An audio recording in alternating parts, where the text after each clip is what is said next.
Hello दोस्तों, स्वागत है आपका अपना YouTube channel the Eklavya classes में। आज हम आप लोगों को बताने जा रहे हैं मादा जनन अंग। इससे पहले वाले वीडियो में जैसा कि आप लोग जानते हैं कि नर जनन अंग के बारे में बताए थे। इस वीडियो में हम आप लोगों को मादा जननांग के बारे में बताने जा रहे हैं। आप लोगों को एक चित्र बोर्ड पे दिखाई दे रहा होगा, यही जो है मादा जननांग है। यह क्या है? मादा जननांग है। पूरी संरचना जो है मादा जननांग है। मादा जननांग का मुख्य भाग होता है। मादा जननांग में क्या क्या होगा? तो मादा जननांग में एक अंडाशय होगा, एक फैलोपियन नलिका होगा, गर्भाशय होगा, योनि होगा और भव और बल्बा होगा। जैसे फिगर में भी आप लोग को दिखाई दे रहा होगा, यहाँ पे अंडाशय है, फैलोपियन नलिका है, गर्भाशय, पूरा भाग गर्भाशय हो गया, ये भाग पूरा योनि हो गया और यानी एक छिद्र भाग या बल्बा के द्वारा बाहर खुला हुआ रहता है। अब बात करेंगे हम बारी बारी से सभी मादा जननांगों के बारे में। तो मादा जननांग का सबसे पहला भाग है अंडाशय। सबसे पहला भाग क्या है? अंडाशय। तो प्रत्येक स्त्रियों में किसमें होगा? स्त्रियों में। अंडाशय किसमें पाया जाएगा? स्त्रियों में। और नर में हम बताए थे, नर जननांग में वृषण था, ये सभी था। लेकिन मादा जननांग इस किसमें है? मादा जननांग के बारे में पढ़ रहे हैं, इसलिए अंडाशय किसमें होगा? स्त्री में होगा। अब प्रत्येक स्त्रियों में एक जोड़ा अंडाशय, कई गो अंडाशय? एक जोड़ा अंडाशय। एक जोड़ा जैसे इधर भी अंडाशय और इधर भी अंडाशय, एक और एक दो गो, एक जोड़ा मतलब दो अंडाशय पाया जाता है और श्रोणि गुहा में होता है। कहाँ पाया जाएगा? श्रोणि गुहा में। और यह जो अंडाशय है यह एक झिल्ली के द्वारा जुड़ा होता है। इस झिल्ली का नाम है पेरिटोनियम। क्या नाम है? पेरिटोनियम। पेरिटोनियम नामक झिल्ली से ही क्या रहेगा? जुड़ा रहेगा, पहले से जुड़ा होता है। और इस अंडाशय के ऊपर एक ट्यूनिका एल्बुजिनिया नामक झिल्ली से ढका होता है। इसके ऊपर एक ट्यूनिका एल्बुजिनिया नामक झिल्ली क्या होता है? पाया जाता है। और इसी झिल्ली से यह अंडाशय ढका होता है। और इसी दोनों अंडाणु में, अंडाशय में देखिए छोटा छोटा बहुत सारे अंडाणु आप लोगों को दिखाई दे रहा होगा। और इसी अंडाशय में अंडाणु का विकास होता है। अंडाणु का विकास कहाँ होगा? अंडाशय में होगा। अंडाशय में ही मादा जननांग अंडाशय है जिसमें मादा जनक अंडाणु का विकास होता है। अंडाशय में किसका विकास होगा? अंडाणु का विकास होगा। अंडाणु का विकास कहाँ होगा? अंडाशय में होगा। अब इसके बाद है फैलोपियन नलिका। दूसरा है फैलोपियन नलिका, ये भी मादा जननांग है। फैलोपियन नलिका होता क्या है?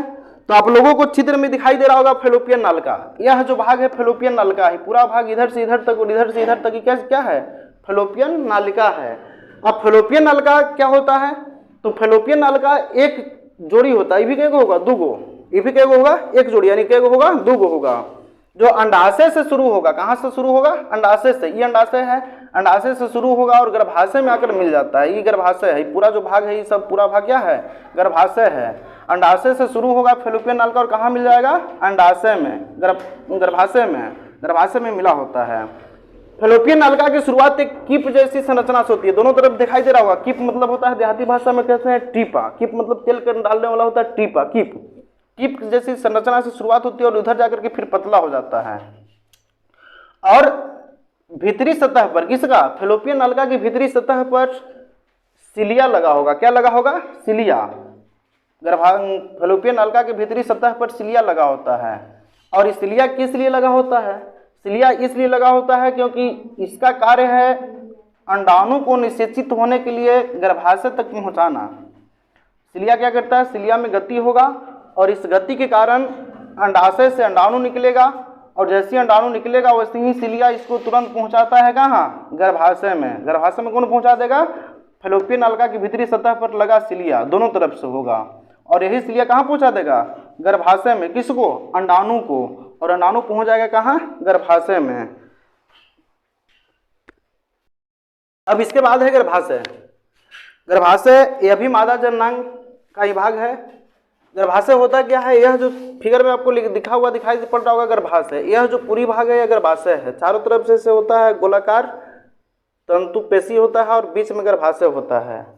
गर्भाशय यह मोटी दीवार वाली, इसकी दीवार जो होती है मोटी होती है और थैली के समान संरचना है। कैसी? मोटी दीवार वाली थैली के समान संरचना होती है। गर्भाशय क्या होता है? मोटी दीवार वाली थैली के समान संरचना होता है। यह तिकोनी होती है। एक गो, दो गो और एक नीचे की होता है। तिकोना संरचना है। कैसा संरचना होता है गर्भाशय? तिकोनी संरचना होती है। तथा मूत्राशय और मलाशय के बीच होता है। इससे पहले हम मूत्राशय अगले वाले वीडियो में नर जननांग में बताए थे, मादा जननांग में भी मूत्राशय होता है और मूत्राशय और मलाशय के बीच यही जो है गर्भाशय स्थित होता है। इसकी बाईं और दाईं कोने पर, एक दाईं कोने पर और एक बाईं कोने पर फैलोपियन नालिका आकर के जुड़ा होता है। इधर से फैलोपियन नालिका जा रहा है और किससे जुड़ा है? गर्भाशय से। इसके बाईं और दाईं कोने पर फैलोपियन नालिका आकर के जुड़ा होता है और इसी में भ्रूण का विकास होता है। जैसे जब निषेचन होगा, भ्रूण बनेगा अंडाणु शुक्राणु के मिलने से, तो फिर वह आकर के इसी गर्भाशय में धीरे धीरे विकसित होता है, बड़ा होता है। शिशु का विकास इसी में होता है। इसकी समान स्थिति में लंबाई 7 से 8 सेंटीमीटर होगा। समान स्थिति में इसकी लंबाई कितना होगा? 7 से 8 सेंटीमीटर होगा। यहाँ पे दिखाई दे रहा होगा, समान स्थिति में गर्भाशय की लंबाई 7 से 8 सेंटीमीटर होती है, जबकि गर्भ के 8वें महीने में, जब गर्भ धारण हो जाती है मादा, तो 8वें महीने में महिलाएं जब गर्भ धारण कर लेती है तो 8वें महीने में इसकी लंबाई हो जाएगा 18 से 20 सेंटीमीटर। कितना हो जाएगा? 18 से 20 सेंटीमीटर। किस महीने में? 8वें महीने में। मतलब समान स्थिति में इसकी लंबाई 7 से 8 सेंटीमीटर। धीरे धीरे यह फैलेगा, जैसे जैसे भ्रूण का विकास होगा यह बढ़ता चला जाएगा और 8वें महीने में 18 से 20 सेंटीमीटर इसकी लंबाई हो जाती है। और यह नीचे की ओर आकर के योनि में खुला होता है। किस में खुला होगा? योनि में। योनि आपको दिखाई दे रहा होगा, लिखा हुआ योनि यहाँ है, और फिर आकर के किस में खुल जाएगा? योनि में। गर्भाशय आकर के योनि में खुला होता है। अब इसके बाद है योनि। योनि क्या है? योनि क्या होता है? तो यह भी मादा जननांग का सबसे प्रमुख भाग है। यह पेशीय नली के समान 7 से 10 सेंटीमीटर लंबा होता है। योनि कितना लंबा होता है? योनि लंबा होता है 7 से 10 सेंटीमीटर, लेकिन ये फैलने योग्य होता है। फैलेगा फैलेगा फैलेगा, फैलने योग्य होता है। यह बाहर की ओर एक भाग या बल्बा छिद्र द्वारा खुला होता है। ये सब जो है भाग योनि है, और यह बाहर एक भाग या बल्बा नामक छिद्र के द्वारा क्या होता है? शरीर से बाहर खुला होता है। बल्बा के ऊपर, इसी के ऊपर दिखाई दे रहा होगा आप लोगों को, यहाँ पे हाइनेम नामक एक झिल्ली है। ये जो भाग दिखाई दे रहा है ये हाइनेम है, ये झिल्ली है। जब पहली बार संभोग होता है, या और कारण हो सकता है कि चोट लग गया या संभोग पहली बार संभोग हुआ, तो यह जो हाइनेम नामक झिल्ली है ये भाग या बल्बा के ऊपर होता है। पूरा छिद्र है, इसी के ऊपर हाइनेम नामक झिल्ली है। यह झिल्ली क्या होगा? टूट जाएगा। पहली बार जब संभोग होगा या फिर चोट लगेगा तो यह झिल्ली टूट जाती है और फिर इस झिल्ली का निर्माण दोबारा संभव नहीं है, दोबारा निर्माण नहीं हो पाती है। एक ही बार में यह झिल्ली क्या होगा? टूट जाएगा और दोबारा इसका निर्माण संभव नहीं है। और योनि का कार्य क्या है? तो योनि संभोग के समय नर के शिश्न को ग्रहण करती है। क्या करती है? नर के शिश्न को ग्रहण करती है, जिससे स्खलित वीर्य इस योनि में हो जाते हैं। नर का स्खलित वीर्य जैसे ही योनि शिश्न को ग्रहण करेगी तो इसमें पहुंच जाएगा, और शिशु जब जन्म होता है, कोई बच्चा का जन्म हुआ 9वें महीने में, तो इसी रास्ते से, योनि के रास्ते से ही क्या होगा? शिशु बाहर निकलेगा। मासिक स्राव का भी इसी से बाहर निकलना होता है, यानी कि शिशु भी बाहर निकलेगा इसी रास्ते से, और मासिक स्राव भी निकलेगा किस रास्ते से? इसी रास्ते से। किससे? भाग या बल्बा या योनि के रास्ते से। योनि के रास्ते से ही बाहर निकलता है। यह सभी था मादा जननांग। भाग या बल्बा एक छिद्र है, बाहरी बाह्य ज्ञानेंद्रिय छिद्र है जो शरीर से बाहर खुला होता है। यह सभी था मादा जननांग।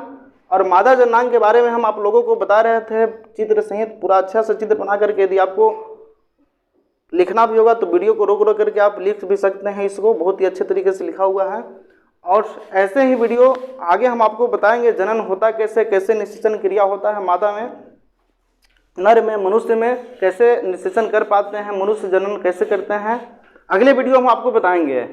यह था मादा जननांग। यदि वीडियो अच्छा लगे तो इस चैनल को सब्सक्राइब कर ले, ताकि आगे भी आप लोगों को ऐसे ही वीडियो उपलब्ध हो सके।